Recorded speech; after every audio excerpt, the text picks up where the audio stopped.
Welcome everybody. Thank you for joining us today. I'm having an art stream with the delightful MTG DemonicTutor, also known as Hailey. Um, she is a. What's your pronouns? Sure thing. Thank you for asking that. Okay, Yeah, that's either what I way good. thought, but I wanted to ask. Yeah, Um, no, you're good. Thank you though. uh, she is a really cool, at least from my perspective, up and coming artist in the Magic Sphere who does like really cool cocktails on Instagram and has relatively recently, past few months or years, feels like years, probably past few months, been working on custom quivers, like I've been doing. Kind of Yep. part Yeah, of, kind of just diving in on that. yeah. I think you're like the second wave of custom quiver makers. Oh. We'll we'll see if I can hold a candle to it. it's Hey, so far it's yours been has been it's really been fun. cool. Thank you. Thank you. Yeah, we'll see how it goes. Yeah, it's been like a fun sort of like marrying of uh getting back into art because I used to do it all the time growing up, and it's what I went to school for. With this new hobby and obsession of Magic the Gathering that I've now like doubled into. So it's kind of been fun finding ways to marry it together. So we'll see how that goes and continues to go.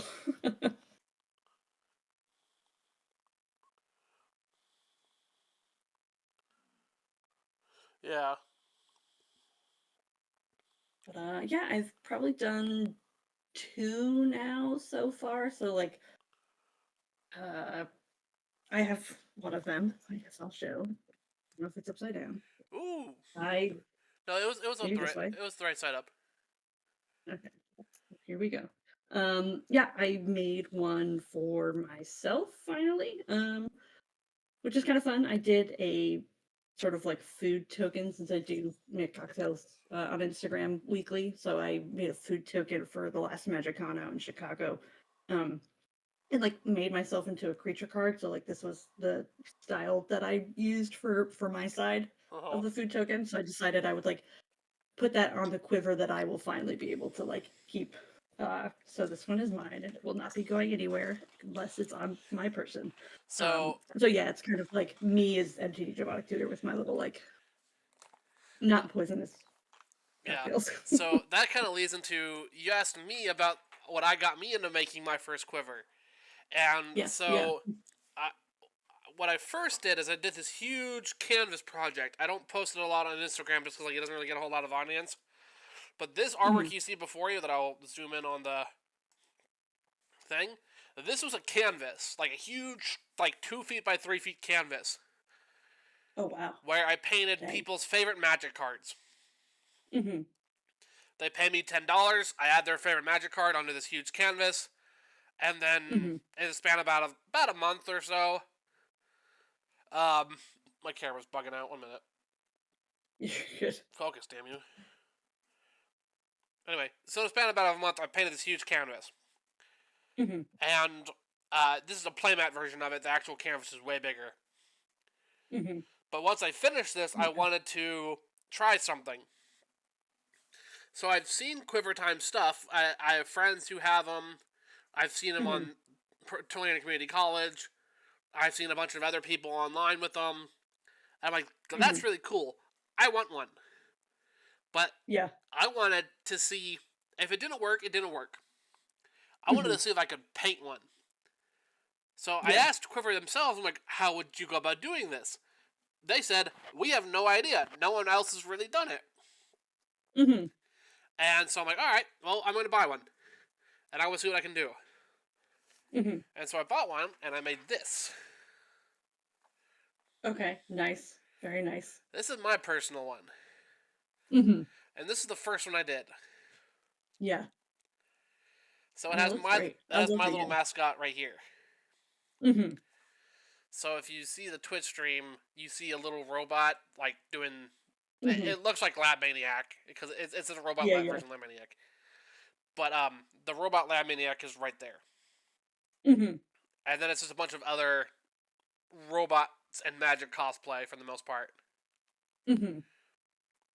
did you use? So do you mostly use like acrylic marker? Do you do a mix of like brush media paint? I use acrylic markers, specifically Posca Okay. pens, Yeah. Mm-hmm. and I made the mistake, kind of I painted this whole top white, which took Okay. forever. And by forever, I Yes. mean like a few days. It really didn't take that long. Still, but a bunch of coats waiting, Yeah. just trying to get that opacity on there. Yeah. Mm-hmm. And then I painted over it with black. And Mm-hmm. then I sealed it with a gloss outdoor seal, Oh, okay. Mm-hmm. which is like a resilient little gloss outdoor seal. And Yeah. I've I had have to do that, what? yeah. I have to get like a because I have like an acrylic varnish on here, but I need to get something that's like a little more like heft to it, especially if I'm going to be bringing it I can around with send you me. the link to the stuff I use. It's pretty cheap. Yeah, that'd be sweet. But this is the first one I made, and I made this. Uh, I want to say like September. No, it was September because November I went to Pittsburgh. I made this in September 2023. Oh, okay. Wow. All It is right. now Yeah. almost June 2025, and it has lasted this long. Hmm. Now, this one, Okay. Nice. I didn't do perfectly, so these edges are still getting a little bit worn down. Like, you can Hmm. kind of see here where that gets worn down a little bit. Yeah. And, like, these edges aren't perfect. They're a little bit worn, and, like, the paint, I went a little bit too far Hmm. because I didn't do the taping right. Oh, the masking. Yeah. Yeah. Hmm. And then the edges on this are getting worn because Hmm. I use it regularly. This is a trooper. Like, it's a workhorse. Yeah. Yeah. That's what I heard about I mean, they Quivers. last. They I last. Yeah, they're really good. So I wanted a case that would last not forever, but like as long as it Yeah. reasonably could. Hmm. Super And durable. um I wanted to make it like one of a kind, like no one else would have anything like that. Hmm. And that's sort Yeah. of the philosophy I've had with all the quivers I've done. Hmm. Cause like other than like 5 people, all of Hmm. which I talk to somewhat regularly, only 5 people have regularly made these, and only like Hmm. 3, including myself, continue to make them. Yeah. Yeah, And it is interesting. Oh, sorry. I was going to say, like, the Magic Sphere is both very big and very small. So when you see Yeah. stuff like this, it Yeah. stands out. Hmm. Yeah, I was gonna say like when because I don't have like a local game store near me, so I don't really get to play Magic in person too much. So I definitely wanted something for like when I get to go to conventions that is like easy to carry around. I can carry my bare essentials, but I can also like I don't have to worry about something like super delicate. And I saw how many people had these like at Chicago Magiccon. I went this year and the year prior. Um, like they're everywhere when you go. Like if someone's not rocking a backpack with like a dozen commander decks, like someone has a quiver and they all look the same and you can like check them out with stickers and stuff. So like when I finally committed to getting one, I was like, well maybe I'll paint something because I wanted like very beautiful as it is, but I was like, I want something that kind of like sticks out so that God forbid I ever like walk away from it. I'm like, oh, that one's mine. Like I know that that's gonna stand out and I can grab that. Yeah, that's the big thing about these, is like, they're undistinguishably, or indistinguishably, whatever the word is, like, Yeah. one of a kind. Yes. Yeah. Hmm. Like, you will not be But getting it's it kind of confused a for anyone yeah. else's. Yes, yeah, exactly. So I did one and I liked the design of it. But then I partnered up with this group called Trying Casually Games and ended up doing a giveaway for it. Because I liked it and it was kind of like I got the first one out of my system and like I was already staring at it. And I'm like, I could have done this or maybe I could have done that. So I just volunteered it for a giveaway. So like this one, I was like, this is one I'm gonna keep. I'm not gonna like offer it up for anything. So I should like make it unique to what I do in Magic as well too. I tried to keep some of it like a little more plain in case I do want to like get stickers to add to it, because I do kind of like the idea of still being able to like, I don't know, like if I'm going to an event and collect event exclusive stuff, kind of like almost like a passport, be able to kind of like add a little stamp onto it. So I tried to keep one side a little more bare in case I wanted to do that. So I have But an idea that I want to do eventually, but it's going to take me a while mhm, to do it. okay. Is I want to get a second quiver.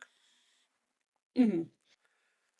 Like I have one quiver that's my primary one, that's mine, but this one is Hmm. not meant to last forever. It's gotten some pretty Yeah. wear and tear. It's starting to show signs of damage, Hmm.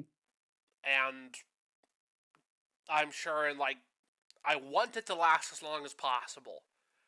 But being Yeah. realistic, it's got maybe a Hmm. few years in it, Hmm. which is fine for how much I got it for. I'm surprised it lasted that long.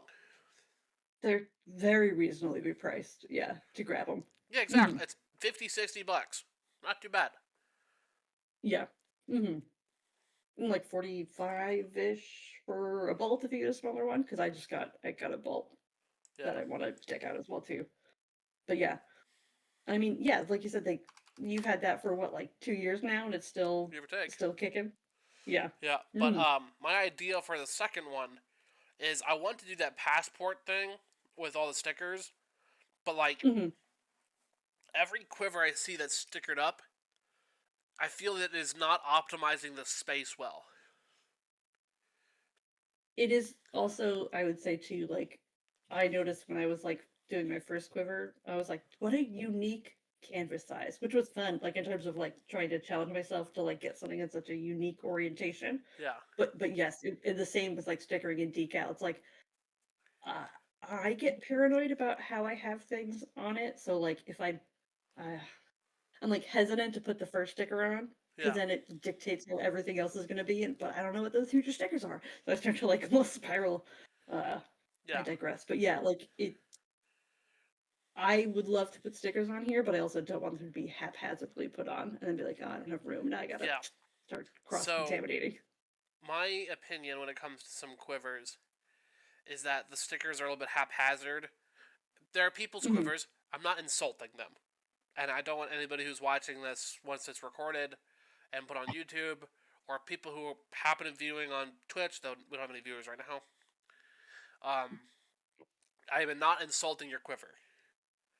I'm simply saying, for me personally, that Hmm. sort of style is a little bit haphazard, or there's too Hmm. much negative space, and not in like the good Yeah. way. What I want to do is I want to go full Hmm. maximalist on it, and I want to collect as many Hmm. stickers as I reasonably can, and Hmm. cover every inch of the quiver, other than the this part, the little line Hmm. with Yeah. stickers. I want every inch of it covered, other than that little middle Yeah. part, from tip to Yeah. toe, every corner. Yeah, I'm kind of the same mentality. Like if I commit to putting stickers on it, either I have to like strategically place them so that the negative space like plays well together, or it has to be like completely covered, like CBGB style, just like no evidence that there's the hard shell on it because it's so decked out. Yeah, So I feel that. Hmm. I'll take an X-Acto knife through the stickers, so that like Sure. they are exactly how I want them to be. Hmm. And I'm Yeah. slowly collecting stickers for that. I don't have a whole lot because I'm Hmm. not able to leave my place a whole lot because I'm poor and I can't drive. But like once I go Yeah. to events, which I've gone Hmm. to CubeCon, that's about it. I hopefully am able to go to Atlanta. Okay. Oh, But as nice. Yeah. hopefully, as I Hmm. collect stickers, I'm just gonna put them in this Yeah. quiver. I'll keep them there, and then just once I get enough to a point where I'm like, yep, this is satisfactory, Hmm. then I'm going to make the second one. Yeah, I will say, having gone to Magiccon now, like you will have no problem picking up stickers there. At least Yeah. a good lion's share of stickers there. Which is like one of my projects that I've added to my list, like make a sticker for when I go to Atlanta. Like, Yeah. mhm. Yeah, no, that'd be sweet if you could swing Atlanta. It's the first time they're having it there, so that's going to be exciting. I'm not quite sure what that's going to be like, but a lot of cool people are going to be there. I know that. Yeah, it's open. I'm going. No. I know.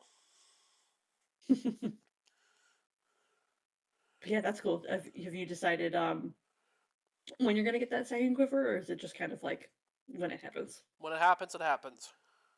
Okay. Hmm. What since we're talking about quivers and what goes in them, what kind of what do you play commander in Magic? I do. So in my Mm-hmm. quiver currently, I Mm-hmm. have 4 decks and a box of tokens and a bunch of dice. And then all my Mm-hmm. stickers Okay. and random crap appear. Mm-hmm. I have my mono blue braids deck, which I'm slowly working on getting altered out. Okay. I have my not Teamer Wheels deck with Xeris, the Snake Commander. Yes, yeah. Mm-hmm. I have my Jund Wheels deck with Winter Misanthropic Guide. And then I have Oh, my I'm still cEDH on the deck. receiving end of that kind of deck. And then my Oh, cEDH deck. who do you run for cEDH? Kark and Sakashima. Okay. Mm-hmm. And for those watching, though, it by the point this is filmed and posted on YouTube, it'll be way past it. But for those people on Twitch, those 0 people here, I'll be doing a charity stream on this upcoming Saturday at, I believe, 8 p.m., where I'll be playing the annual Kark off, where I'll be playing Kark and Sakashima against 3 other Kark and Sakashima decks, and see who does the best. Antithesis of the Spider-Man meme. Everyone just pointing at each other. Yeah. I I haven't gotten into cEDH yet. I put an asterisk on yet. I'm intimidated by it, I'll be honest. But I've only been playing Magic for 2 years now. It's mostly just been like Commander of varying casual degrees. I will say cEDH is worth trying, Mm-hmm. but try it at your own pace. Yeah. And try it with people you can reasonably expect to have a good time with. Okay. Yeah. Yeah, that's my fear. It's definitely not something I would attempt to dive into the deep end with people that I Yeah. don't know. It's just so fast. I mean, I know that's the purpose of it. But yeah, from someone who still learns something new about Magic and Commander, the format that I actually play, um, I think jumping into a game with people who are seasoned and are just there to like optimize would be too intimidating and probably ruin the experience for me before I even had a chance to like be open to it. It definitely can be intimidating. It Yeah. definitely can Hmm. be a little bit constrictive almost at times. Hmm. Well, yeah, because there's like a certain meta. I mean, like how creative. I'm sure someone with more knowledge on it will say you can be very creative with it, but like how creative can you be in it and still be competitive in competitive CED or Uh, competitive EDH? You know what I mean? so it's less creative in deck choice, though there is some Mm-hmm. creativity to be found.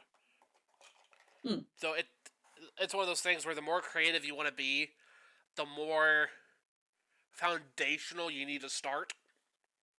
Mm-hmm. So you can't be brewing cEDH decks right off the bat. Oh yeah. Mm-hmm. You just can't. I, You can't. I would never. You might be able to have a good idea.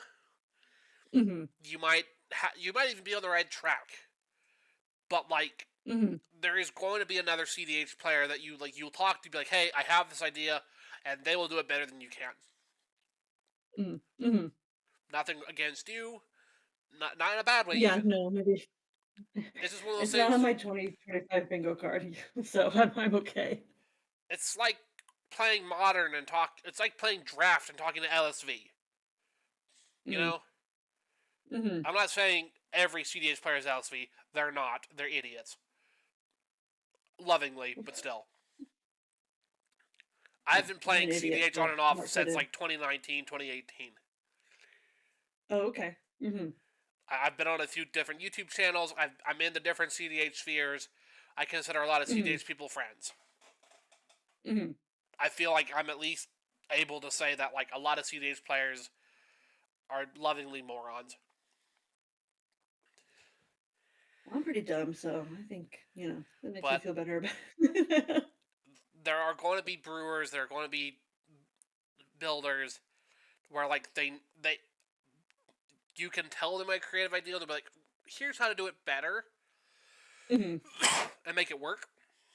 Mm-hmm. And once you understand that basis and you build off of that and really like practice the lines and like practice what you're doing, Mm-hmm.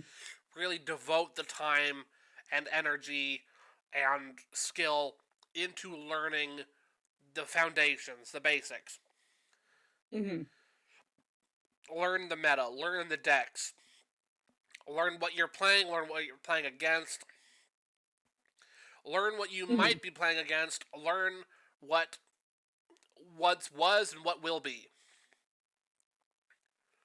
Then you can Yeah, start getting really creative with it.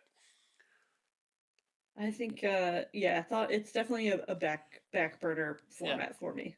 If it happens, it happens, but I'm not currently actively seeking it. Now, here's the big thing though. A lot of cEDH players highly encourage proxies.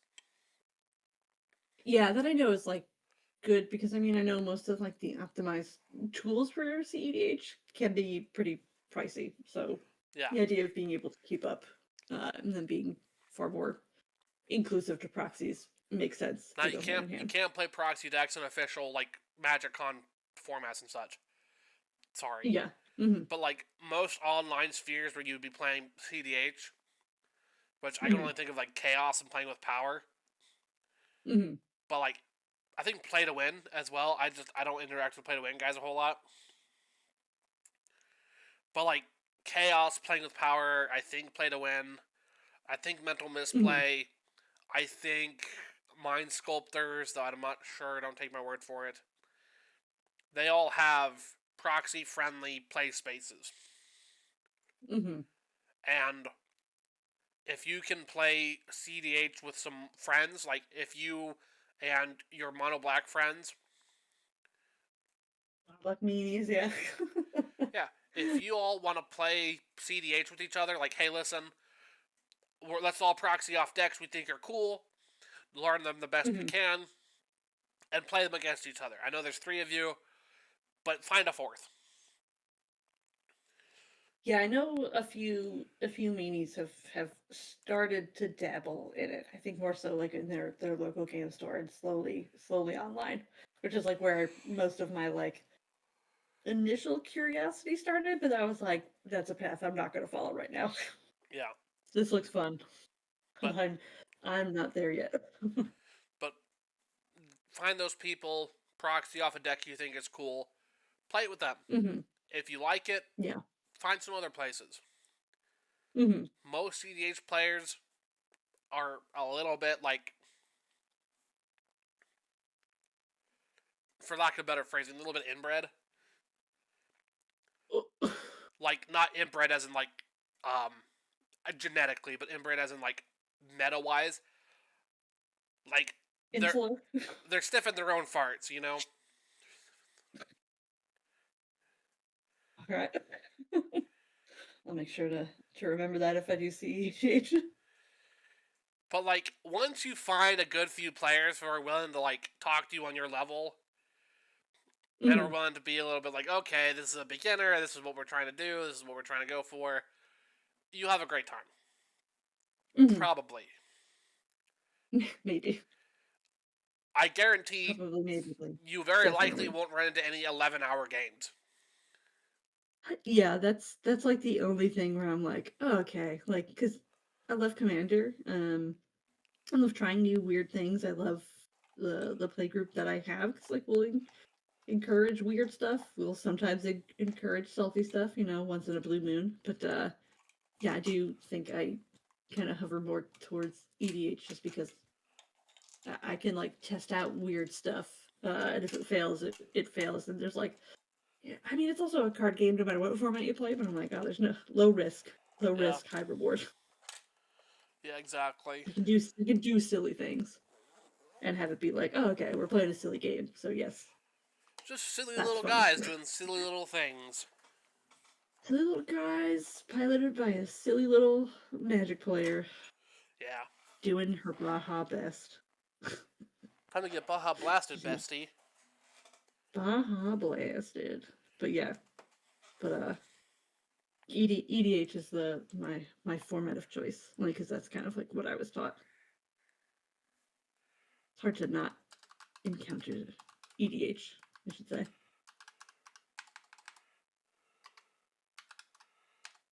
But yeah, I've been doing Magic only really for about 2 years now. So I like just kind of just took a deep dive on it. After I had been doing a lot of Dungeons and Dragons, and DMing a bunch of games, which is still fun. And I still DM one of my games. It was just like very fun to do, but labor intensive. So when I was introduced to Magic, I was like, oh, this is like a one and done thing. Like I can brew a deck and do that, but I can also like play a game and be done with the game Yeah. in 30 to 90 minutes, maybe. Uh, And no thoughts, just card draw. yeah. Rather than like a month of prep to do 3 hours, which is Mm-hmm. still fun, but I had kind of like burnt myself out on it. See, I'm in the opposite So, spot. I've been playing Magic since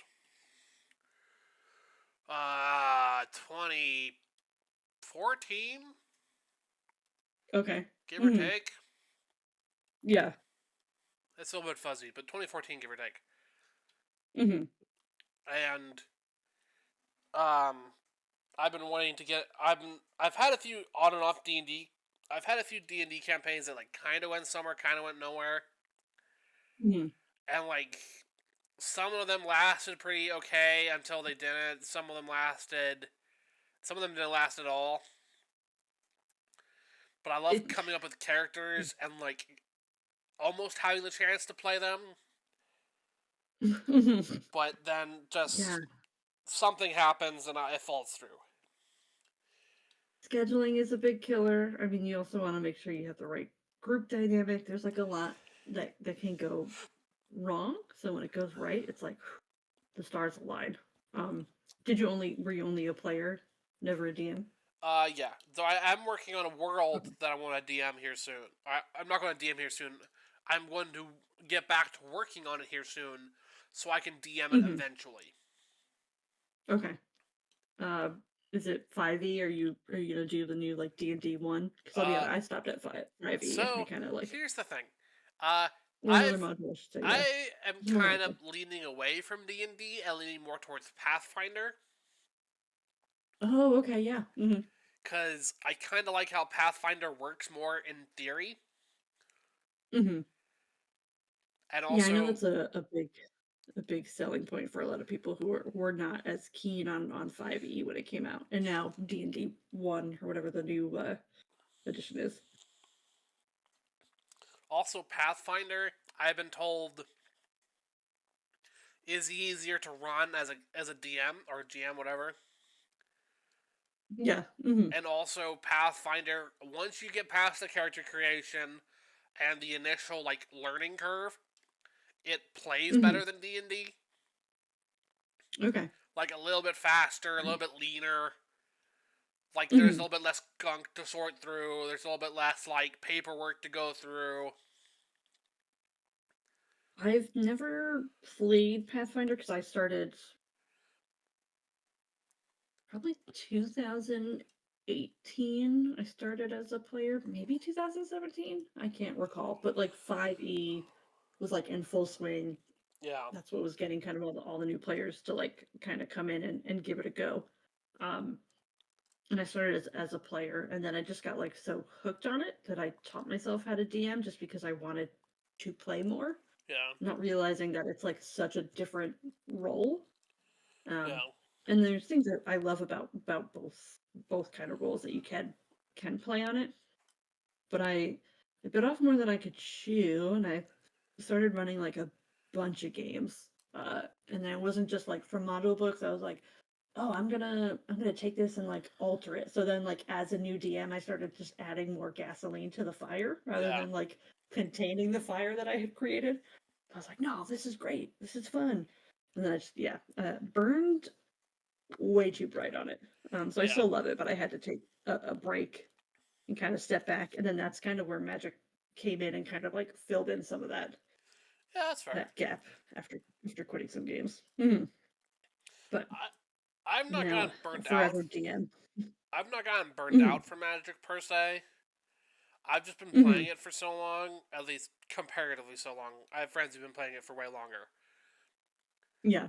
But like Mhm. in my timeline, in my perception of time, I've been playing it for a while. Yeah. At most, I like I, it. what, I have really? I have fun Uh-huh. with it. It's just one of those things where I want to explore different horizons, Mhm. and also like I personally feel like artistically and creatively Mhm. in the Magic Sphere, I've only gone so far and can only go so How? far. Yeah. Like, Yeah. I definitely think. I think. I mean, there's definitely space to like be creative. I think. Yeah, but it's like it is also at the end of the day like it's a card game, so I get mhm, it. Like I'm here to play the game. Like I think it's cool seeing CNR in it, but like that might not be everyone's takeaway from it. So I understand it feeling kind of like a little limited. yeah. Hmm. So I just want to play some other games and see how those are, Hmm. and not step back Hmm. necessarily from Magic because just due to the nature of how my side job works, because doing Magic stuff is my side job. Hmm. I'll never be able to fully stop it, at least currently. Hmm. But if I can get some fresh perspective and like try Pathfinder or try like Warhammer to a degree. I'm not getting fully into Warhammer. I'm just boring a friend stuff. Yeah. Or like play board games, get into board games. I've been playing Monster of Hmm. the Week with a friend of mine for a few weeks. Be honest, I don't know what that is. I'm pretty insular on the things that I play. So like right now in my sphere, it's just Magic or D&D. What is that? Monster of the Week, it's also a tabletop role playing game, but it's a lot more simplified. Hmm. Like it's 2d6 only, Okay. Hmm. and like the character creation's really easy. How to run it seems fairly easy. How to play it seems fairly easy. Hmm. I've played it for about 2-3 months now, and like it's very like pick up and play, and you can put it down pretty easily. Hmm. And it's meant to be like a monster of the week sort of things, like Buffy or X Files or Supernatural, Okay. where like Hmm. there might be some overarching story, there might be Hmm. some running characters, like oh you fight this monster 1 week and he comes back the next week, but Okay. like end of the day, it's like excuse me, um, Yeah. it's pretty self-contained. Hmm. Do you play the same as like a a player character? Do you play the same character like every Sometimes week, like if it's episodic? Okay. I play the same character in the same settings, but I've Hmm. played in a few different settings, Hmm. and I refuse to play in one setting, but like I still overheard that gameplay for the most part, Hmm. and it's fun just having an opportunity to just like come up with a brand new character, play in that space Hmm. for a little bit, and it's fairly non-committal. Yeah. It's like if you Hmm. don't like that character, you can just be like, "Yep, they died." Or, they moved away. Who cares? And make up a new one. Yeah. Yeah, It's it's giving me very much almost like one shot, where you can keep rolling up the same character, but you don't have to. yeah, it's very much one shot focused. Mm-hmm. It doesn't have to be, but it's kind of leaning that way. Mm-hmm. And the book gives you all the different classes, and it's fun. Mm-hmm. Yeah, my comfort zone currently with like D&D, like taking on new stuff, because I still have like an overall long game that I'm doing. Okay. So I committed to finishing that game just because we were like so close to the end. But then with scheduling, mostly on my part, I reduced us to playing like once a week instead of like every other, or once a month instead of every other weekend. So it's also kind of slowed down how quickly we're getting through the adventure and the campaign. But I've committed to like finishing that one up. But I do still I get a lot of enjoyment out of it, but it's kind of like my commitment level moving forward is like I'll run a one shot. Those are always super fun because they're like super easy and kind of like you do the adventure and that's it. It's like a fun time with your friends. And that could change too. Like there's still some things within D&D that I get like super excited about. So I don't mean to sound jaded if that's how it's coming off. I still do love it. I just burned too bright, and that was my own doing. The only one to wait for that. Yeah. So hopefully I have a Pathfinder game. I'm gonna sort of Mm-hmm. I'm gonna be part of playing / like rejoining. I never left it, Mm-hmm. but like I was supposed to be part of a Pathfinder campaign like a year and a half ago, 2 years ago, and it fell through. And then like I talked to a buddy of mine. I'm like, listen, hey, I'm looking to run Pathfinder in time, not now. But what are some tips you Yeah. have? Because Mm-hmm. you have the books, you almost ran a campaign. I know this campaign that you were about to run, it didn't go anywhere. I'm not upset. I'm not mad. It happens. Yeah. I was excited Yes. for it, Yeah. but whatever. How Yes. do you do it roughly? He gave me some Mm-hmm. tips. He gave me some pointers.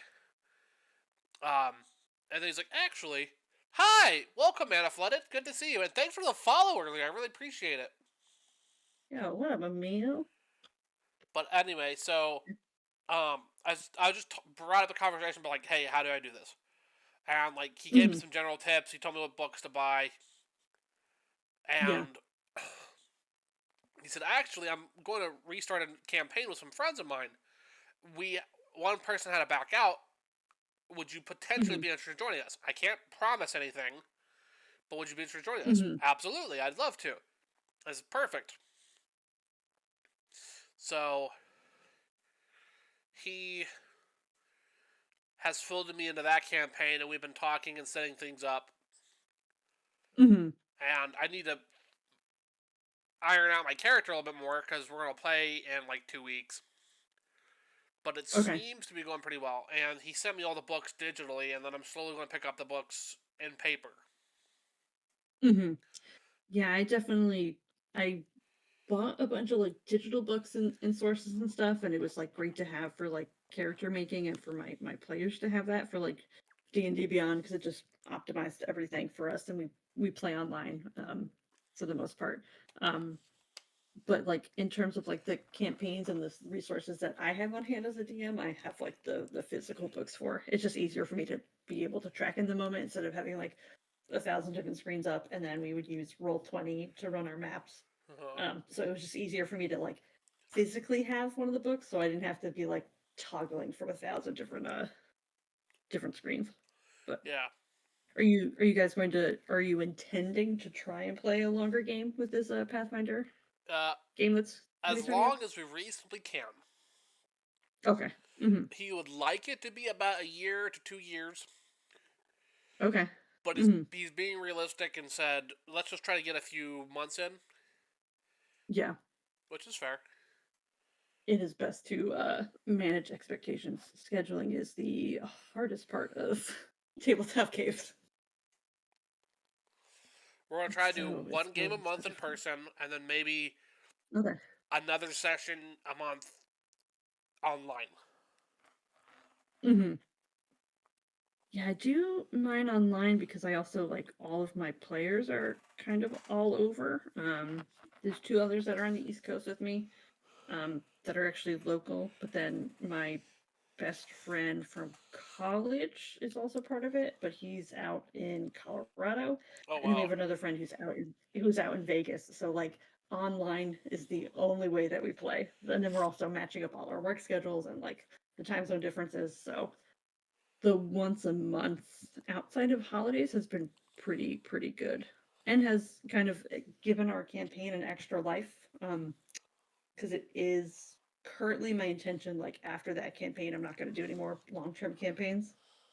I've been thinking about reneging my own deal on it being the last one, but we'll see. I don't want to get too ahead of myself because that's fair. we're yeah, we're playing a campaign where so the characters and the players started at level 3, Okay. and they will eventually end up level 12 or 13.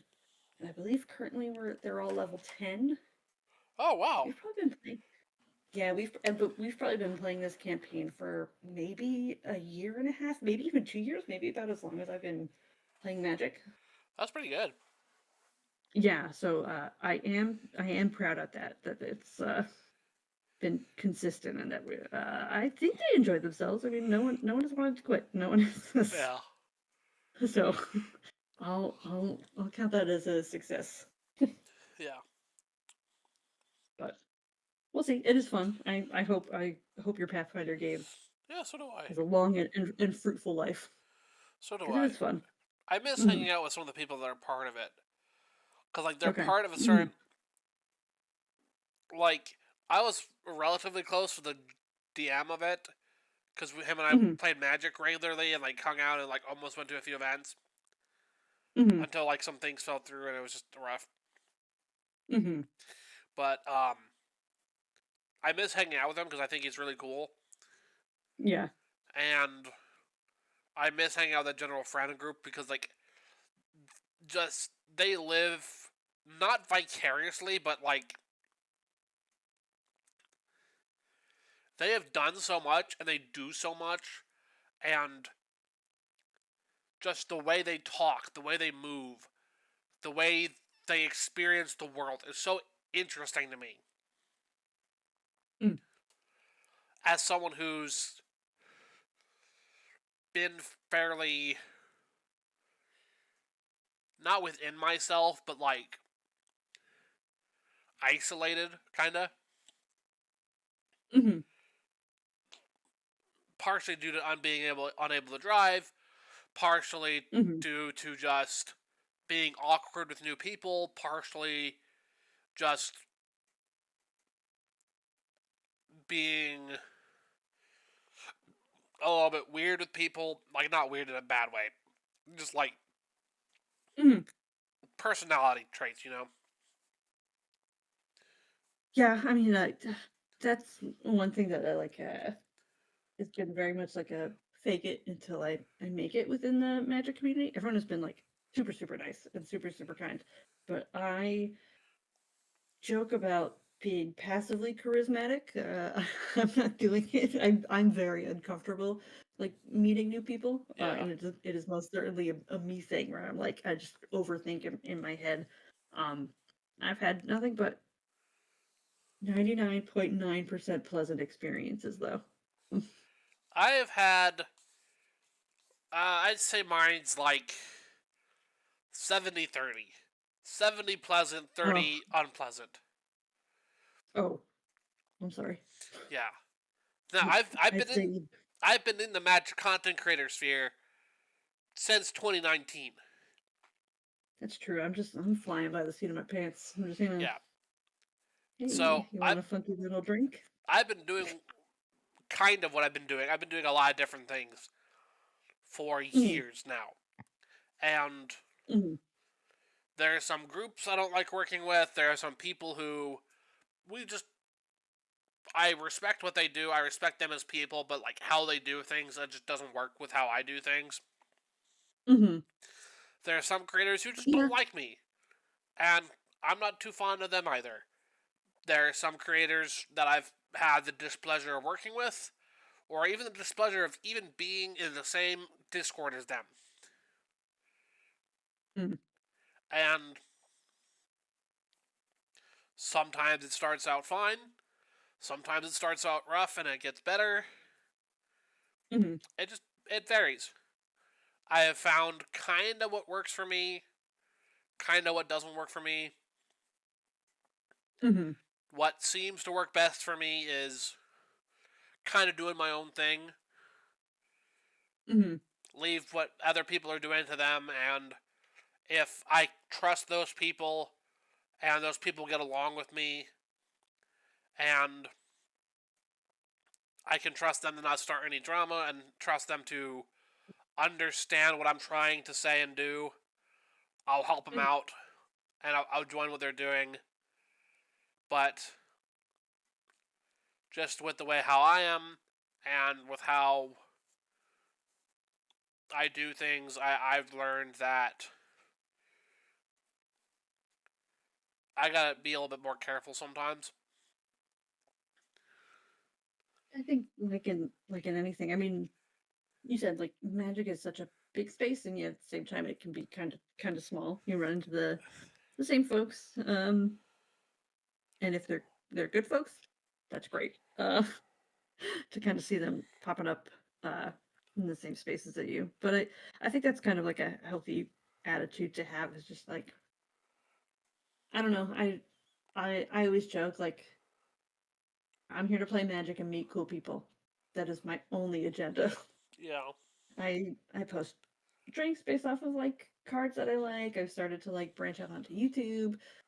Uh, do a podcast with one of the Mono Black Meanies, like where we just yap about Magic. Like,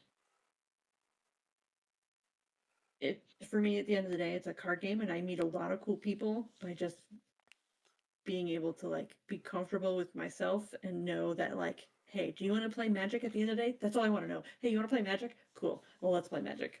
I don't need anything else. I don't need any other takeaway from this. And knowing that for myself has, I think, made it easier for me to kind of like navigate through it. I might have also just been very fortunate. I've met a lot of cool people.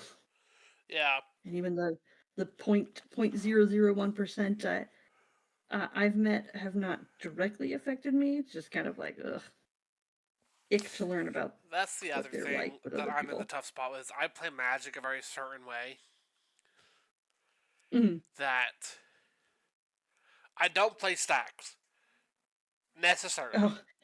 But it's one of those things where, like, it's almost as if I am a stacks player. Okay. So I'll play Magic with somebody, doing my thing, doing what I want to do, and how my deck works. And another Mm-hmm. player will see that and not like it, and just assume the worst out of me. Do you have like a session 0, or like, I mean, that's like in D&D it's called session 0, or like rule 0? I It's mean, rule like, 0 in Magic. Yes, I do that. I yeah. do that very clearly. Mm-hmm. Mm-hmm. All of my decks, I tell people how they work, what they do, what I'm going to do. I make my intentions clear. Mm-hmm. That doesn't mean they have to like it. That being I said, mean, some people really don't like it. And they will not say they don't really like it. They will just kind of like... they'll put on content creator face where like they won't mind it until they do mind it. I've not And encountered that yet, I should say. That I know of. you'll encounter it eventually. I'm sure. Maybe at some point.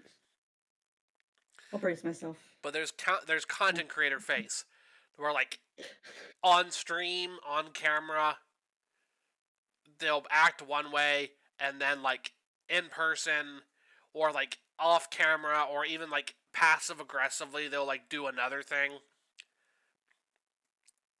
Mm. And it's like, listen, I told you what I'm doing. I've made it clear what I'm doing. This is how I play the game. This is how I find fun in the game. I'm not yucking your yum. I'm not telling you how your playing is bad. I'm not telling you how you're playing is incorrect. I'm simply playing in a way that you don't like. And What is a style that you don't, or what is a I should say, what is a play style that you don't particularly like lean into? um, Like for me, like I know, like I'm not a fan of land destruction. Someone tells me they're gonna play it, and they really want to play it. Cool. I'll play it one time, and then I'll be like, hey, maybe next time we play a different deck. I don't want to get my lands blown up every time. But I mean, as long as I kind of just have the conversation and the person's like cool about it, I'm like, that's cool. We could play this. We could say we did it. Let's play another game. probably This my time without it. So for probably me, my it may be land destruction. Again, someone wants to play it, cool. But then after that, I'm like, let's do something different. my least favorite decks to play against are decks that steal my shit. Okay. Some theft. Yeah, I don't like them. And like, I'll make it very clear in those Mm-hmm. games where I'm like, if you steal my stuff over a certain amount of times, I'm quitting. Not because I'm salty, but because how my deck works does not work with theft Mm-hmm. decks. Mm-hmm. Like, it I just doesn't work. had yeah, I had a theft deck. I mean, it wasn't the intention, but I have a Prosper Tomebound deck. Yeah. So I play mostly online. I mean, like you can play him. There's like so many cards that you could play where you can exile other people's stuff and play it, and then like Prosper will generate treasures off of that. Um, I stopped running a lot of those. Because I was like, I can play enough of my own cards from Exile and like get fun out of it. I think if I played in person, maybe it'd be easier. I was also just like online. I'm like, I don't know what your card does. I'm not good at Magic. I was like, I'll just exile my own stuff. I'm not gonna exile your stuff, and then play your deck.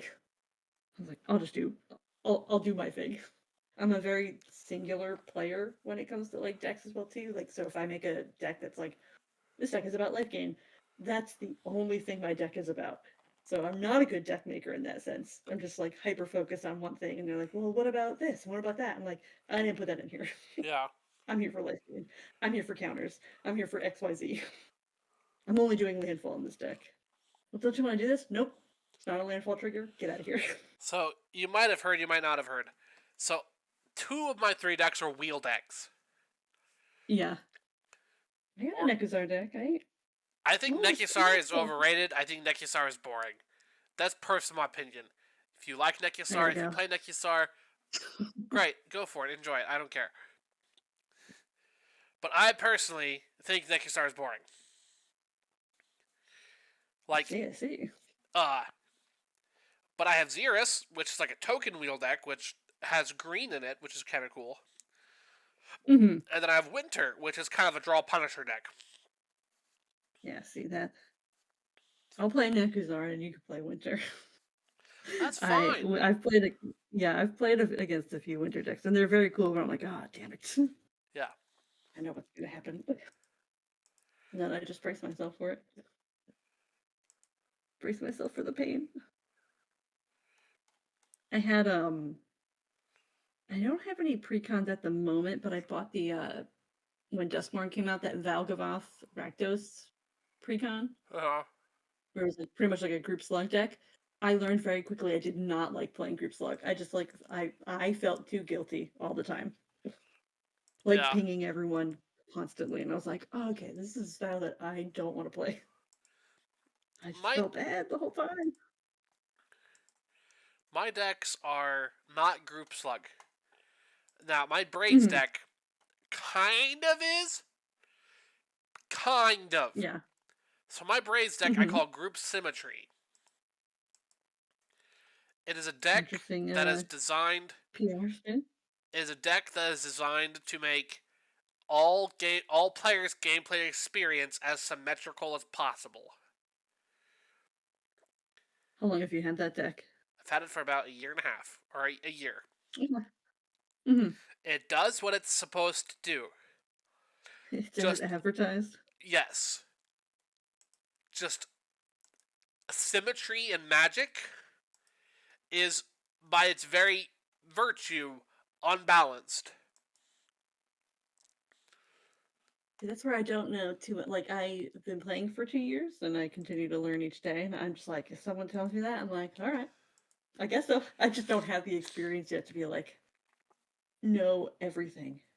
You know what I mean? Like, I just Yeah. don't. Uh, So a good I'm example is the card Back to constantly. Basics.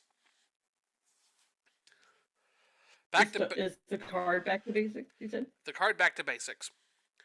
The card Mm-hmm. Back to Basics says non-basic lands don't untap. Oh. That's all it says. Non-basic lands don't untap. I'm playing mono blue. I have non-basics in my deck. I have a few really good non-basics, but Mm-hmm. most the lands are basics. Mm-hmm. So You're getting punished as well. yeah. Now, Mm-hmm. if other players, if they're playing basics, they're fine. If they know how to play around Back to Basics, they're fine. Mm-hmm. But if they don't, then, well, they're stuck under Back to Basics. Get that card out of here.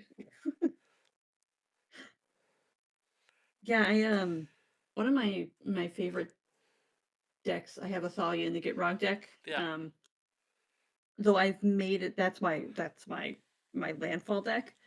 I have a Smothering Tide in there just because I pulled that like super funny anime Wild Till Drain version of it. So I was Yeah. like, I gotta put this in here. But yeah, because usually when I play it, people are like, ah, and I'm like, it isn't meant to be a stacks deck. I just Thalia in the Get Wrong. The card text is like creatures and non-basic lands come and tap. And like, I can't change that about my commander. Yeah. I don't have any other stacks other than Smothering Tide. It is truly a landfall deck. It's meant to be stompy landfall, but like, I'll get Thalia and the Get Rug out, and then it's like immediately becomes a problem because then after that, everyone has to bring their stuff in taps. And I'm like, I'm sorry. Yeah. It's accidental stacks. I can't change her. I can't change who she is. But in my Braids deck, I also have Howling Mind. Howling Mind's a great card. Howling Mind says Yeah. at the beginning of each player's draw step, they draw an extra card. Yeah. I have that in Nekuzar. The very overrated Nekuzar. Hey, if you like it, that's great. I love it. I love that for you. I love that for you. No, it's totally fine. It's like one of those things where very like popular.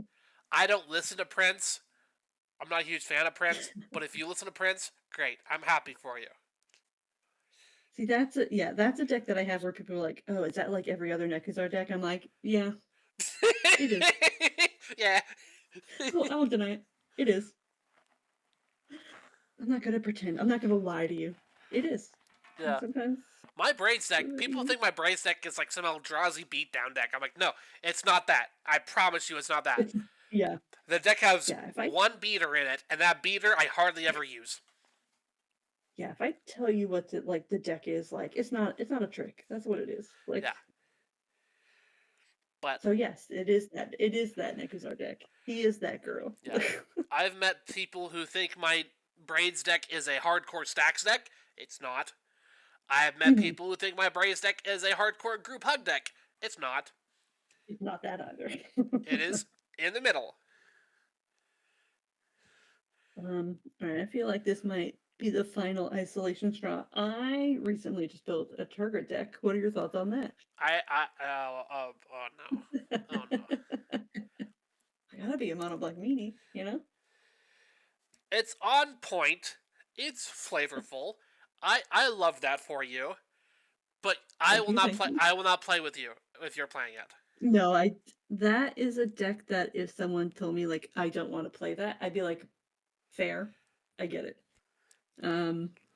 Yeah, it was more so we have one player in our group who like it's kind of funny, a lot of his decks, they're all like big bad evils. Like he has a Shieldra the Apocalypse deck, he has an Atraxa deck, like he has all of these like super not salty, but almost like the minute that commander's out, everyone's like, get that commander off the board. Yeah. So I was like, oh, I need my own version of like I have that commander where people are like immediately like get rid of it. So I was like, I'll build a Turgid deck with the understanding that a lot of people are not going to want to play against it, and that's fine. She's there for a rainy day. If somebody wants to, if we want to indulge in a salty game of Magic. Yeah. So I did try to lean more into discard with her, because it was, again, I played her, and I played her with like sacrifice, and then it was like, I feel bad that like somebody played a card with the false hope that they get to play it, and then I try and have them sacrifice it, and rather than just discard it, rather than have that false hope of like, oh, I got to play this, and I'm like, never mind, just kidding, get rid of it, throw it away, and then I'll take it. See, So I did try to make her a little more discard rather than like a sack outlet. in my opinion, Turgid is the worst kind of theft deck. Yeah, it's pretty bad. Because Turgid is like, not just will I steal your stuff, I'll laugh in your face while doing it. Yeah, that's why I was like, oh, I won't do sacrifice, I'll do discard. But yeah, I'm still taking it. I still want it. Yeah, no, I'm happy for you. Enjoy it. But I'm also, I understand people being like, I don't want to play against Turgid. I'm like, valid. On Arena, so occasionally, I haven't done it in a while, but occasionally I'll do Brawl streams. Where like I'll get a random Brawl commander, I'll build a deck around that random Brawl commander, and try to get them to 5 wins. And then in off time, like sometimes when I'm like in the bathroom or like just waiting on stuff or just feel like it, I'll play Arena on my phone, and I'll play Brawl, and I'll play whatever I want to play. If I see Turgid, I'm immediately scooping. I've never scooped a game real life, but on Arena I don't feel as bad. If it's I've gone 3 turns without drawing a land, or like, I don't know, I'm just like, there are times where I'm like, I'm gonna scoop. Yeah. If I know that I'm gonna die, like, or I've definitely played people on Arena where I'm like, okay, good game, they're gonna kill me next turn. And then it goes to their turn, and they just like draw it out so they can do a bunch of cool stuff. I'm like, no, don't kick me while I'm down. Take me out of my misery. If you don't take this opportunity to just take the win, I'm gonna scoop and I'm gonna leave. Yeah. So yeah, Arena, I'm less concerned about. I have one deck. I have one deck that kind of twiddles my thumbs a little bit. And when it's twiddling its thumbs, it's twiddling its thumbs hard. It's playing Solitaire. Oh, okay. But it's really fun, and I really like it. And sometimes it works, sometimes it doesn't work. But like, I'm just very thankful when people give me the chance to play it. Okay. It's Joyra Weatherlight Captain. Oh, okay.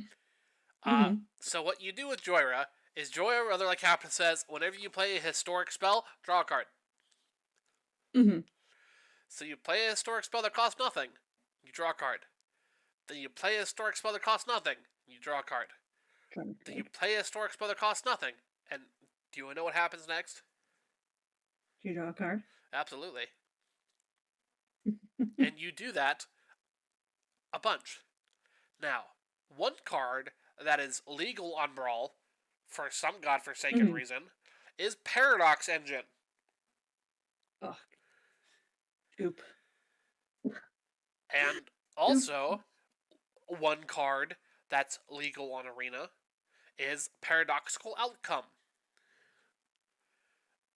Double scoop. And another card that's illegal on Arena, is Mind's Desire. And Oracle of the Alpha. Oh, no. That guy. Get that guy out of here. So, like, I could just... Yeah. If I set up enough, I could rip through my deck in, like, a 1 turn, play out all my stuff, bounce all my stuff back to my hand, draw half my deck, play all that stuff again, draw the rest of my deck, and then win. Also, I play abilities that say whenever you draw a card, target opponent mills so many cards. Who hurt you? Listen. I love that for you. Not once have I not said I am a good person. That's true. There's one, I've seen it a few times, like players on Arena. It's a mono red card. I'm trying to remember who it is. Let me see if I can pull it up. But what they do is literally, it is like they have 99 mountains in their deck, and then they play this one commander. I think it's like Layla something forged, Yeah. where she ETBs, and then you exile all your cards with a shared name. So they exile like 97 mountains because they had to play 3 to actually play her, and then she gets +1/+1 counters for every mountain that they discard. So then she has trample and like plus 97 on top of her already base power and toughness. Like when I see that, if I can't kill their commander immediately, I just scoop. I'm like, I'm out. I'm sorry, I'm not giving you this satisfaction. I can't. Again, arena only. I have not scooped in person. The only times I scoop in person is when I very clearly have no way to win or no way to do what I want to do. If I'm like the last player and I draw a card, I will let the other player know, like, hey, like I don't have anything. I'm gonna pass my turn. Just take me out. Let's do another game. So I don't goop. I still give them the opportunity to like take me out. But I am pretty upfront, like, hey, I'm not coming back for this. There's no redemption. There's no miracle here. Yeah. So do your big play, take me out. Cool. No tears. Let's shuffle up. Exactly. I'd rather play more Magic if I can. Always. But I've had like pretty good experiences. Like I said, my mantra is like, I'm here to play Magic and meet cool people. Hell yeah. It helps me manage my expectations. Oh. And now draw sometimes. On occasion. So I've skipped some of my questions. So tell people about yourself now that we're an hour 50 minutes in. Hey. Well, I'm Hailey, or MTGDemonicTutor. Oh, hi. Hi. So, I've been here the whole time. I mostly make weekly drinks, cocktails, mocktails, based off of your favorite and not favorite Magic cards. I post those weekly on Instagram. I've now started a new series on YouTube called Tapper Sack, which is basically just like Magic the Gathering Smasher Pass, where I have 2 guests on and we, we're looking for love. We're looking for the hottest Magic card out there. It so is on YouTube. Enthralling Victor. It is. Well, I'll find out. I'm collecting my data. Doing my scientific research, going through as many sets as I can with my guests to help me judge. And at the end of the year, I'll do my who is the hottest card statistically. Again, this is for science. Of course. Of 2025. It's always for science. Yeah, I have 3 decks I'm gonna work on eventually that are following the same vein. One of which is Bisexual Disaster. It's gonna be bracket 1 deck. Okay. Maybe bracket 2. It's literally just cards I find hot. That's it. That's all it is. Typo. Yeah, exactly. That's what it'd be. Then another one is Hentai Typle. Okay. Where it's as perverted as I can make it without it being blatantly inappropriate. Yeah, don't get kicked out of the LGS. It's one of those things where it'll be a deck in theory. I'm not building it for sure, but it'll be one of those decks where like I won't even call it the Hentai Typle deck. That'll be in the description. It'll be like you'll figure it out. The lead. And like that'll have stuff like Liliana of the Veil, the original artwork. Or the card that makes tentacle tokens. Curious. Stuff like that. Or like I think the commander was originally going to be Banana Man. Who's the Banana Man? I forget the Banana Man's name. Tassiger. Oh, I automatically thought of the monkey who makes banana tokens. Oh no, that's Koopa. That's not a man. That's a monkey. Yeah. I know, but I was like, but I was banana. I think the banana token that we've been so denied from Wizards of the Coast. Yeah, no, it's Tassiger. That's the Banana Man. I don't think I'm as familiar with that one, so I'll have to look it up. There's been a few different artworks of them, and I think 2 of them have bananas in them. All right. And what's your third? Your third, possibly theoretical. Monstrous Woods. And expand on that? Monsters that are woods. Okay. Monstrous Woods. Mm-hmm. Not my thing, but I know it'll be someone else's thing.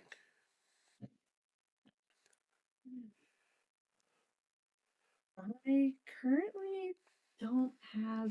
Do I have any deck builds? Yes. I mean, I don't know. This is maybe other uncharted territory.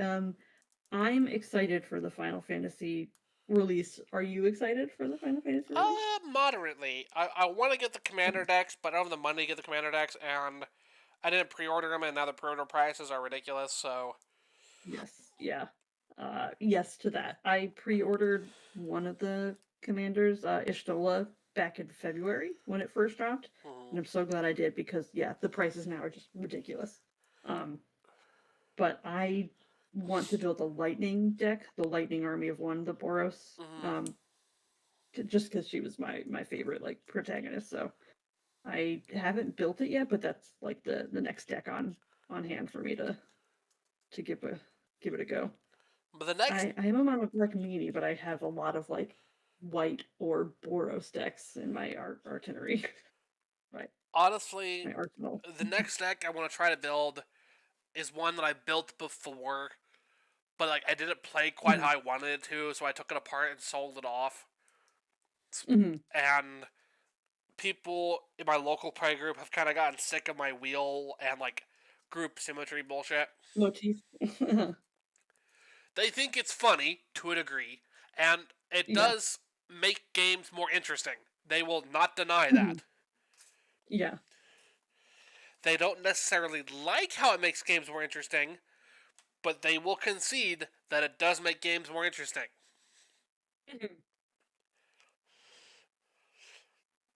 Which would you say wheels is your calling card in terms of yeah, probably. Okay. And so I want to build a Monarch focused deck with Jared Carthalion as the commander. And I had a joke with a friend of mine when Jared came out that he looked violently bisexual. So I made a deck called the King of Swing Both Ways Violently with an Axe.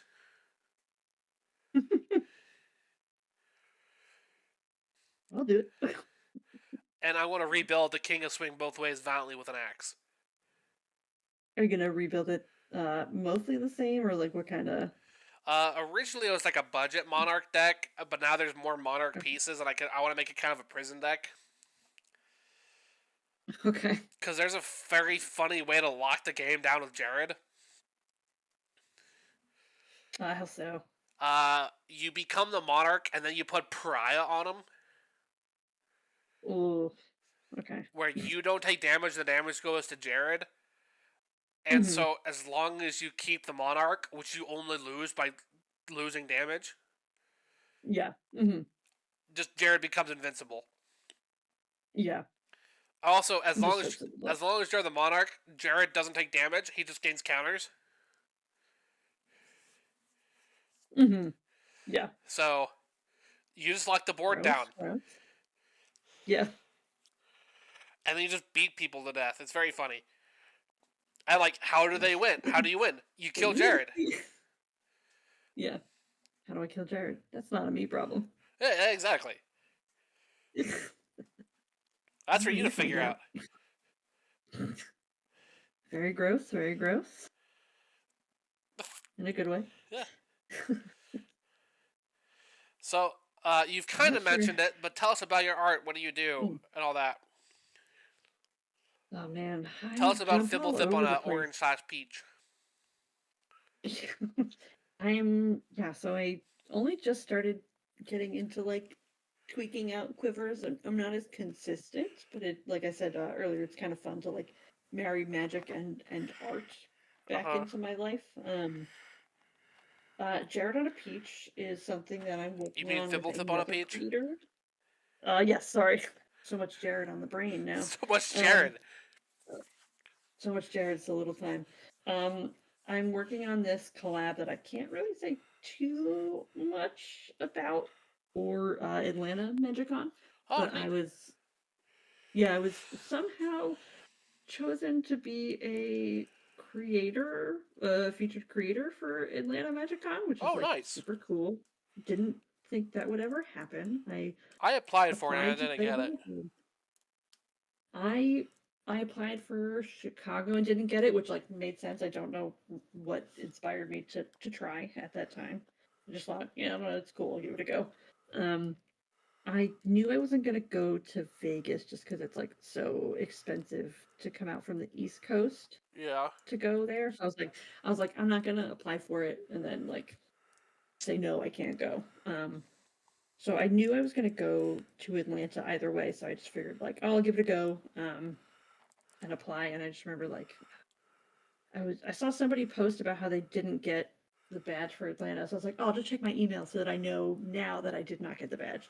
And then I had to reread the email like 7 times at midnight. They were like, congratulations, you're gonna be a featured creator in Atlanta. And I was like, it was very cool, very I overwhelming. bet. Jesus.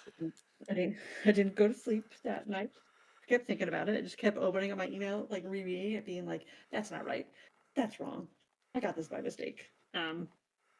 But yeah, so now I'm kind of like I know it's going to be in September, but I'm kind of in a desperate crunch to be like, okay, when I get there, I got to maximize everything that I'm doing because I'm very appreciative that I got this badge. But now I need to like make sure I do enough with this opportunity so it doesn't feel like, why did we give it to this woman? Why? Yeah. So I'm now like desperately trying to just kind of like think of ideas and like collaborations I can do with other creators that I've met that are also going to be featured there. Uh huh. Yeah, just to like make the most of it. Like I said, I'm Yeah. like super Hell super yeah. That's great appreciative to of hear. it. So That's yeah, great to hear. I'm happy I've for got. you. Thank you. It's very still very surreal I bet. to think about it. Um, but yeah, I kind of like I want to make sure I know it's early, but I also want to make sure that like I don't blink and then realize, oh, it's the week before September and I didn't plan anything. Yeah, that's what you were Because saying when we started.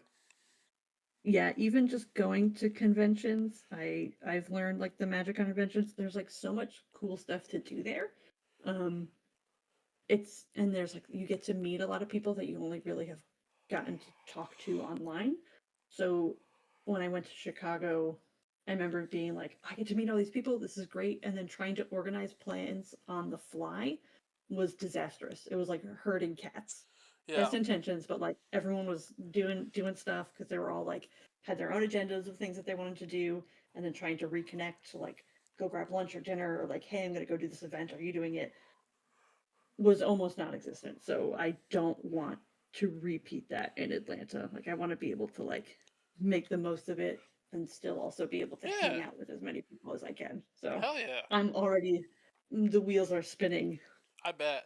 too much, but the wheels are spinning on what to do. So I have a few ideas that I want to try and like collab on. I have a few things that I'm going to do solo there because that was like part of my I don't want to say mission statement, but when you come back.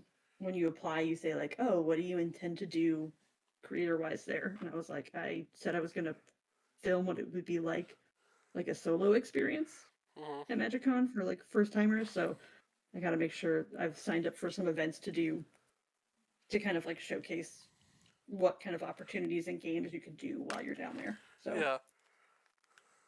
it's like constantly on my mind, even while I'm at work and stuff. I'm like, all right, now what am I gonna do? I gotta make food tokens. I want to make stuff that's like on brand for what I do on Instagram. I want to like do a bunch of art stuff too. Now that I'm trying to like incorporate that into it, so Yeah.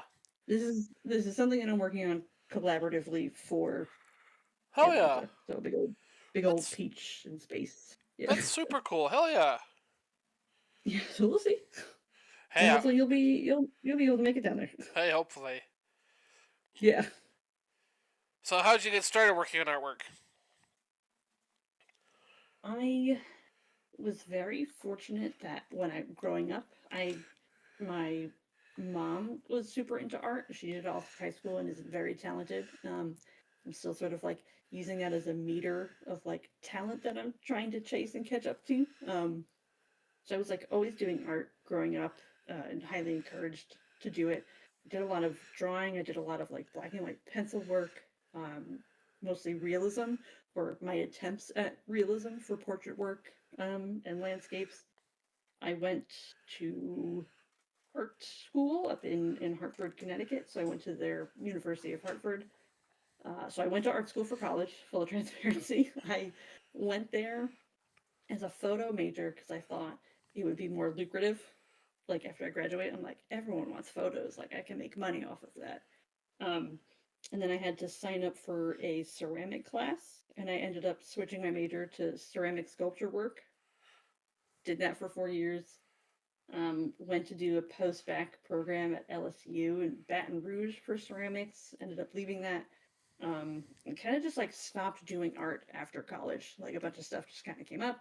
So I've always been doing art. I kind of grew up and that was my focus, and now I'm slowly trying to like work it back into my life. So Okay. too long didn't read. Always did art, revisiting it. Yeah. Trying to get back into it. Like I said, it's very much like riding a bike with the tricycle wheels or with the training wheels back on. Yeah. It's there, but it's just it's slow for me because I just like I sometimes get frustrated because I know like what I used to be able to do, like skill wise or even like talent wise, and I can't do that currently. So it's kind Yeah. of just like I'm being kind to myself, knowing that I'm not going to be able to jump right back to that level I'm in the immediately. same boat. Hmm. Cause like I used to do a bunch of really cool stuff, and I kind of just forgot how to do it, or like I didn't do it Yeah, enough to exercise it, and trying yeah. to get back into doing that sort of thing and that sort of rhythm is a lot Hmm. harder than I thought it would be. Yeah, I distinctly kind of remember in high school because I didn't do a lot of sports, but I recall people like classmates like because I would draw a lot in school. I remember being like, well, "How do you do that? How do you do it like that?" And I'm like, it is like a sport. Like you gotta practice it if you want to learn new things and like you know get better at the technique of even just technical skills on it. Like you have to practice it. You have to do it every day if you are committed to it. And I just like lost my discipline after college, which was like the biggest killer. Yeah. It really takes the wind out of your sails when you stop Yeah, I and you dropped try to out of pick it up college due again. to mental health and financial reasons. Hmm. I want to Were go you back. going for art? I was going for game design at first, and then Hmm. the game industry really disillusioned me, so I switched to art. Hmm. But I couldn't focus, and I couldn't get enough money to do the stuff I needed to do, and I couldn't find a job, which really weighed Hmm. heavily on me. Yeah, it is very very expensive Yeah. to do it at a high level. No, no doubt there.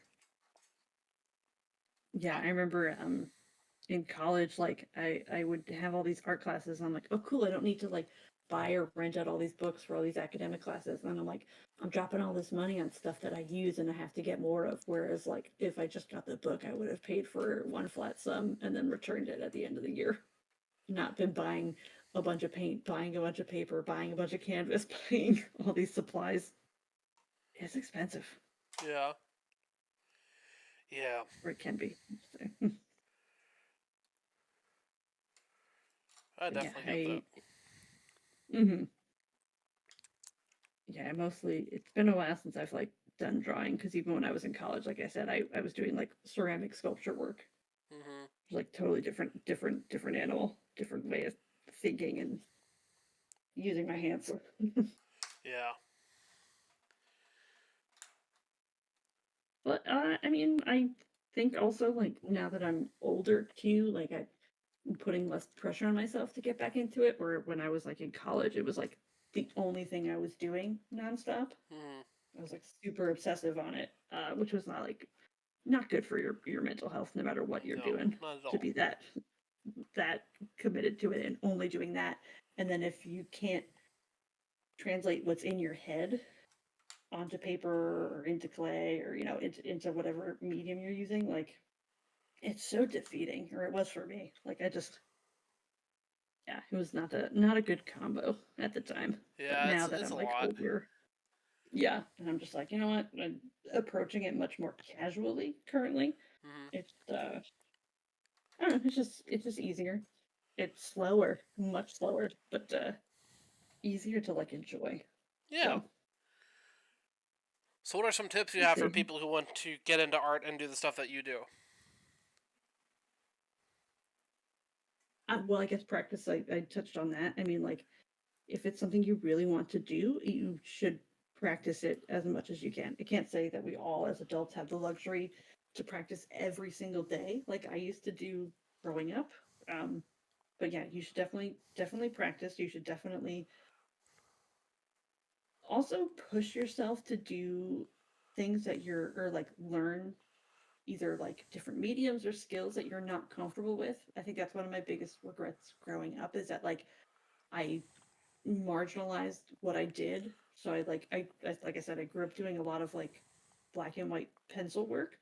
So when I went to college and like was forced to do other stuff, I was afraid, and I wouldn't put my all into it because I wasn't open to learning something that I didn't already know how to do, which is so, with love to my past self, so stupid.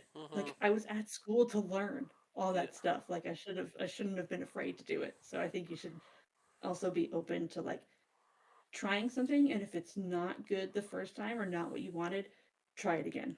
Give Like, yourself don't some let that grace. discourage you. Give yourself Yeah, some grace. Be kind definitely. to yourself. Absolutely. Yeah. Those are the two biggest things I've probably learned now getting back into it. Because I didn't paint.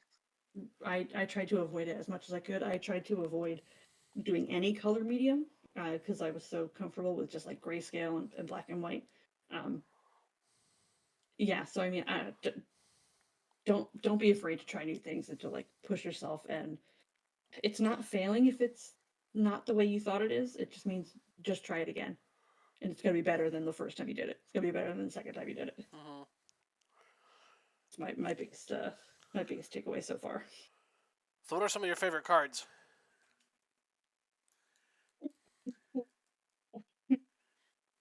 Mechanically or artistically? Because I feel like I have two Yes. categories for me.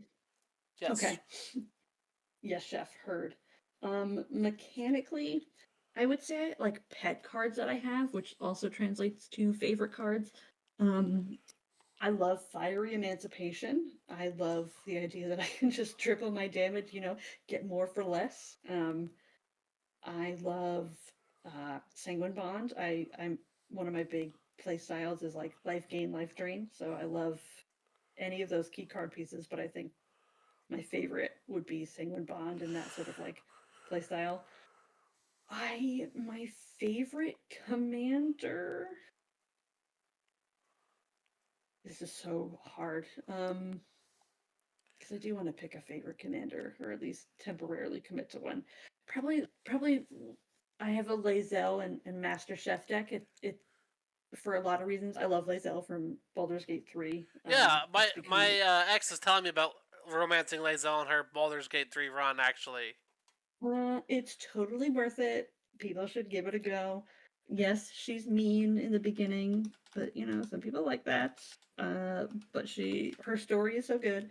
Anyway, so Lae'zel is like my favorite character from that game. I love that game that came out. And also, since it is like a D&D flavor character and card, I kind of love it. So I love that. So in terms of mechanics, those are three right off the bat. In terms of art, ooh, it's mostly because there are artists that I now like seeing within Magic. So the Secret Lair that just came out from Abigail Larson, The Tragic Romance. Yeah. I love that. Because The monster I fucker remember one. like, if that's how you see it. I followed a lot of her art even back when I was in college many years ago. So it's like cool to now see her in doing magic cards. I know that she started earlier than that, but recent releases I really like that. I do like Peach Momoko. I love the Secret Lair that they released. That was pretty cool. It was mostly blue cards, so I didn't pick up a lot of those. Maybe I will eventually down the line. Favorite art card if I had to like do a singular one? Ooh, there's a really good one. I have to pull up who the artist is, but it's like a full art treatment of Liliana Waker of the Dead that came Okay. out. Let me see if I can pull up the artist real quick because that's important. I should highlight that. I bought that specific art style too for my Turgid deck, so apologies, but it was just so cool. I'm gonna butcher the name. Magellia Villanueva? What? Oh, Magali Venue. Yep, totally butchered that. Love that card though. Come on. I think that's how you pronounce her name. I apologize. I butchered it, but love her work. That card in particular has been on my mind. Yeah, I think those are probably a good top three. Yeah, it's hard for me to just pick card arts. Like if there's a particular artist, I usually will gravitate towards that. Hmm.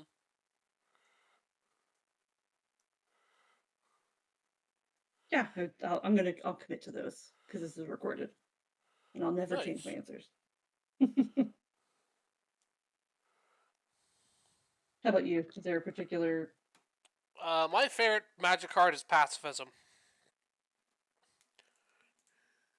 Mechanically? Mechanically, flavorfully, art-wise. Mm-hmm. Like, all around, my favorite card is Pacifism. Which particular printing? I prefer the Robert Bliss original. Oh, okay. Mm-hmm. That's pretty good. For the first time in his life, Greg felt warm and fuzzy inside. That's roughly what it says. I might be paraphrasing a little bit. I just think it's very comical. Mm-hmm. It doesn't take itself too seriously. And the card is very easy to explain to anybody. Any level of Magic player can very clearly see Pacifism and understand what it does. Mm-hmm. Beginner players can see Pacifism, know what it does. Classic players can see Pacifism, know what it does. It's not some curveball. It's a card where there have been better versions of it. There have been worse versions of it. But no matter what, there will always be Pacifism. It is, in my opinion, one of the perfect examples of a Magic card. Mm-hmm. Like, it is up there with Lightning Bolt. It is up there with Brainstorm. It is up there with Asmorona, Magiccons, and Coldakar. Well, mono white needs something. Yeah. And Healing Salve is trash. I don't have any hot takes on trash cards. I think that's just where my inexperience comes in, though. I'm sure eventually I'll have some hot takes, some cold takes on that. My second favorite card is a card, or my two second favorite cards are kind of tied, are cards that confuse new players and classic players. And that is Kark the Thumbless, Kark and Sakashima with my cEDH deck. Yeah. Mm-hmm. And Possibility Storm. Oh no, I know Possibility Storm. I've been on a few streams where that card has come up and, went on a wacky wild adventures ride with it. I like it. The first time I was very confused. I was like, what am I doing? It took forever for it to stick because it was not removed from the game. So we just kept Possibility Storming the whole time. Second time I got hit with it, I was like, this is an old friend. Love it. Let's go. A lot of people call it a Chaos card. It's really not. I'm gonna fall into that ilk. It is a chaos card. I ain't mad at it though. I mean, like it's totally. If It, you know it what you're totally. doing with it and you have a plan, like, and specifically if you know what you're doing and you have a plan, Possibility Storm is a broken ass card. Because if you build your deck the right way, or you know how your deck is built, which if you're playing Possibility Storm, you should know, it's no longer a card that is just kind of like, it's kind of funny, let's have some fun. It's more like, I'm going to see what your deck does, stop you from doing anything, and every little thing I play is going to turn into some big thing.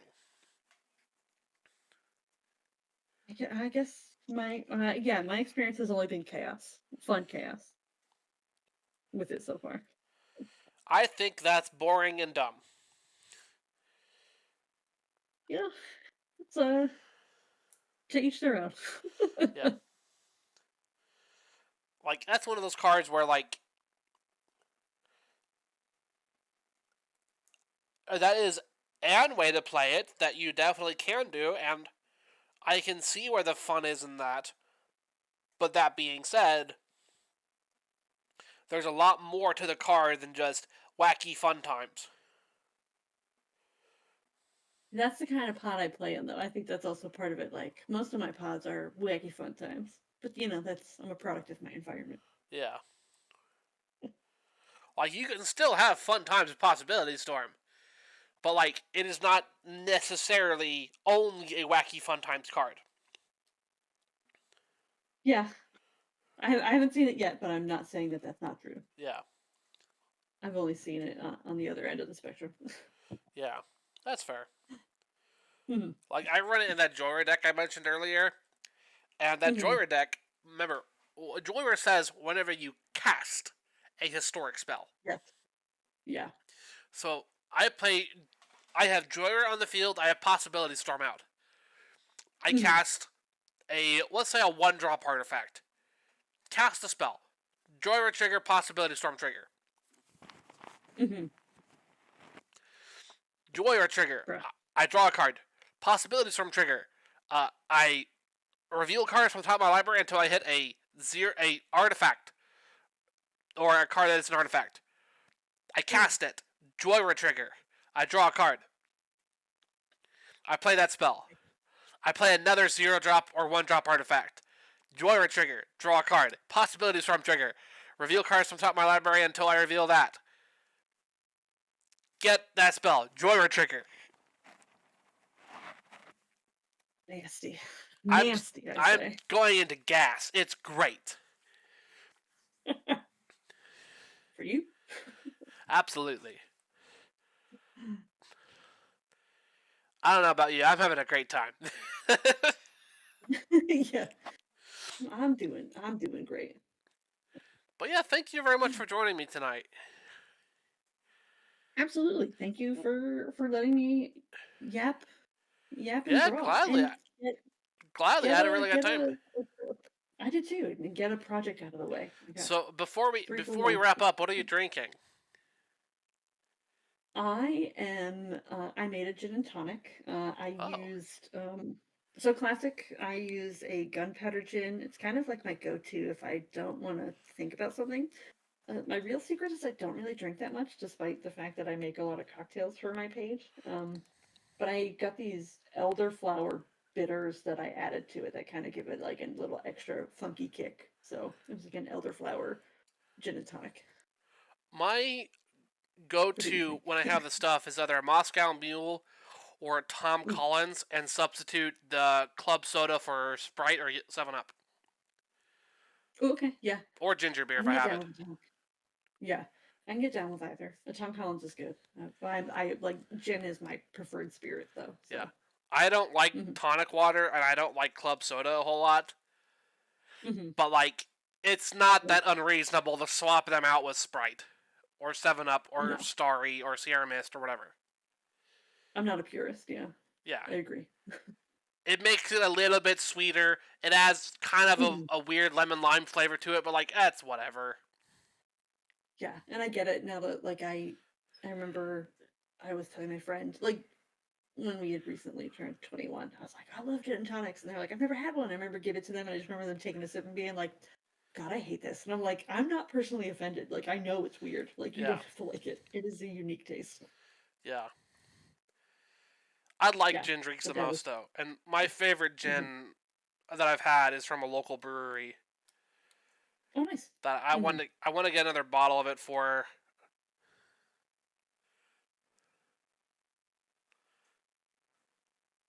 Yeah, I usually do. Sorry, big laugh, but Um, I need to get a I bottle of it usually for do. my parents' bar or my friend's bar. I can't have alcohol or other substances where I live because it's a strictly dry house. Ah, okay. Hmm. Yeah, yeah. Another like fun fact: I was straight edge until 21. Like I made sure I waited. I don't drink too much, despite the content I put out. Yeah. I'm not throwing it back. I don't think I could be I straight like. edge. It's just one of those things where, like, I'm like, I like to think of myself as like an artist, Okay. where like I live art sort of thing, or at least I like to think of it. It's pretentious. I know. I get that. But like, it's one of those things where like I want to experience everything. Life is art, and I want to feel it I and safely. I can get that. I had friends who did that. I understood I was the misnomer at college at art school, Yeah, being straight edge for most of it. and responsibly, safely, securely. I don't do Mhm. anything that will seriously ruin my life. I don't do anything overly addictive, or if I do, it's only alcohol, and even then, I have limits. Yeah. Yeah, that's always I always end my reels. Drink responsibly, enjoy responsibly. Yes, That's the exactly. biggest thing. Everything I Is do, I don't. try to do responsibly. Mhm. There have been times Yeah. where I've been irresponsible. I understand that. I don't do that anymore. Hmm. But like still, Yeah. I'm also bisexual, so it's one of those things where like not just am I artist, I'm a bisexual, so it's one of those things where like I gotta live it up. Bisexual typo. Absolutely. Yeah. Well, no. Thank you for having me. I had Yeah, I had a thank you for blast. joining me. I really appreciate it. Yeah. No. Thank you so much. Like I said, I got work done for once. Yeah, I didn't get any work done unfortunately, but like I had a good talk, so that's what matters. Sorry. Yeah. I have an alter here, but like my ADD is going off the goddamn chart because I Sorry. was I I made was it on work. Adderall and my Adderall's run out and I've been off of it for like a Hmm. week. Hmm. So my attention span and my ability to like maintain and do stuff is trash. How I was able to sit through a whole movie earlier, I have no idea. I even got up to use Yeah. the bathroom twice and got back and was still fiddling with my hat, picking at scabs, like like looking around the theater, um, Hmm. messing with a piece of string on my jeans. I Hmm. liked the movie. I I Yeah. I paid to see the movie a second time. I was gonna say you saw it twice. Yeah, so like it's not something Yeah. I'm whatever, but like just sitting down and focusing, I just can't do it. I don't know why. Hmm. I Hmm. have been fiddling with this little Lego doodad for the past 30, 40 I minutes. I've been using my kneaded eraser, so I guess it really was needed. Hey, hey! well, yeah, Good night, gross. everybody! On that note, Alright, I'll talk to you all later. Thank you very much for joining me. If you're on YouTube, make sure to like and subscribe, leave a comment. If you look, let me go to my camera. Here. If you look over here, whoop, there should be a little box right there and right there, right there, that shows you where uh, you can find more videos in this series and also recommended videos for you. If you go right there, there should be a little button to subscribe to me on. I would really appreciate that. So far, we are at like 17, 18 subscribers, which isn't a lot, but like it's pretty decent. And leave a comment down there, please. Thank you. And if you're on Twitch, make sure to follow. We've only had like one viewer tonight, and they already followed. So I'm very thankful, Mana Flooded, if you're watching this on YouTube. Thanks. I really appreciate it. Thanks, buddy. Much appreciated. But yeah, thank you very much, everyone, for watching. I will talk to you all later. Bye. Oh, wait. Is there anything you want to promote before we leave? World peace. Okay. I don't know. Yeah. I'll talk to you all later. Bye.